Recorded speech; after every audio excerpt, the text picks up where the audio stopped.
पैगंबर को लेकर भारत के खिलाफ विरोध प्रदर्शन अभी शांत हो ही रहे थे कि अमेरिका भी अब इसमें कूद पड़ा है और उसने भी भारत के ऊपर निशाना साधा है। पहले चाइना और अब अमेरिका, इन दोनों देशों ने पैगंबर के ऊपर कंट्रोवर्शियल स्टेटमेंट के कारण भारत को लेकर जो डिबेट चल रही थी उसको और भी लंबा खींचने का काम कर दिया है। जैसा कि मैंने आपको कह रखा था कि पाकिस्तान और ऑर्गेनाइजेशन ऑफ इस्लामिक कोऑपरेशन की लाख कोशिशों के बावजूद यूनाइटेड नेशन सिक्योरिटी काउंसिल के 500 सदस्यों ने पूर्व बीजेपी लीडर्स नुपुर शर्मा जी और नवीन जिंदल साहब की कंट्रोवर्शियल स्टेटमेंट के मुद्दे के ऊपर कुछ भी नहीं बोला है। पाकिस्तान समेत ओआईसी ने यूनाइटेड नेशंस और ह्यूमन राइट काउंसिल से मदद मांगी थी, भारत के ऊपर कार्रवाई और इसमें दखल देने की मांग की थी।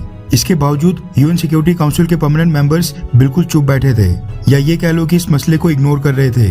लेकिन पहले चाइना और अब अमेरिका इस मसले के अंदर कूद पड़ा है। यूएन सिक्योरिटी काउंसिल के 2 परमानेंट मेंबर्स चाइना और उसके बाद अब अमेरिका ने भी इस मसले के ऊपर अपनी तरफ से एक स्टेटमेंट दे दी है, जिसके बाद अब यूएन सिक्योरिटी काउंसिल के बाकी 3 मेंबर्स फ्रांस, ब्रिटेन और रशिया की तरफ से अभी तक इस पर कोई भी स्टेटमेंट नहीं आई है। सबसे पहले तो यहाँ पर एक चीज नोटिस करने वाली है, टाइमिंग। इस महीने के शुरुआत में जब ये विवाद खड़ा हुआ था उस समय कई सारे मुस्लिम देश भारत को टारगेट कर रहे थे।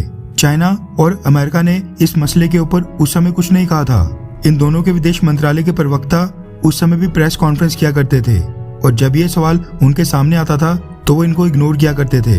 लेकिन अब जब ये मसला शांति की ओर बढ़ रहा है, मुस्लिम देश इसको भूल रहे हैं, तो इसी बीच पहले चाइना और अब अमेरिका ने भी इसके ऊपर प्रतिक्रिया दे दी है। चाइना का तो चलो समझ आता भी है, लेकिन अमेरिका जो भारत के साथ सबसे स्पेशल पार्टनरशिप का दावा करता है, उसने आखिरकार ऐसा क्यों किया? अगर कमेंट करना ही था तो जब ये विवाद चल रहा था उस समय क्यों नहीं किया? खैर, ये तो अमेरिका को ही पता हो, लेकिन अमेरिका ने पैगंबर वाले मुद्दे के ऊपर भारत को क्या बोला है वो भी इम्पोर्टेंट हो जाता है। रेफरेंस के लिए आपकी स्क्रीन के ऊपर इंडिया टुडे के आर्टिकल का स्क्रीनशॉट है, जिसके मुताबिक बीजेपी लीडर्स के पैगंबर के ऊपर कंट्रोवर्शियल रिमार्क्स के ऊपर अमेरिका ने कड़ी निंदा की है।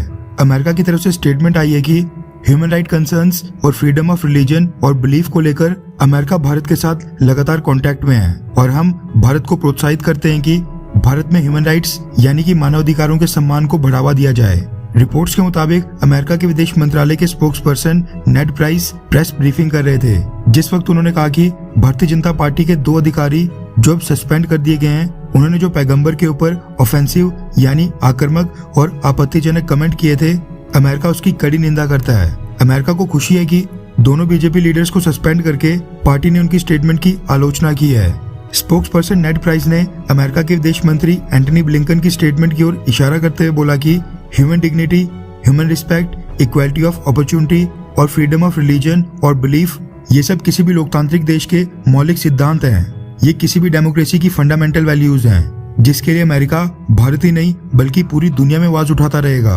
मतलब कि खुद अपने घर में फिर आग ही क्यों न लगी हो, लेकिन पड़ोस के घर में झांकने से अमेरिका आज भी बाज नहीं आ रहा है। अमेरिका बाकी दुनिया के ह्यूमन राइट्स की चिंता छोड़कर जो उसके खुद के देश में रेसिज्म और गन कल्चर लगातार बढ़ते जा रहा है, पहले उसी को देख ले, उसके बाद ही भारत को कोई ज्ञान बांटे।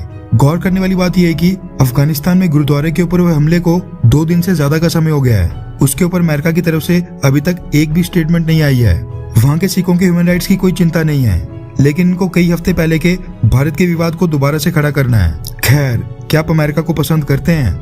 हाँ या फिर ना? नीचे कमेंट करके जरूर बताएं।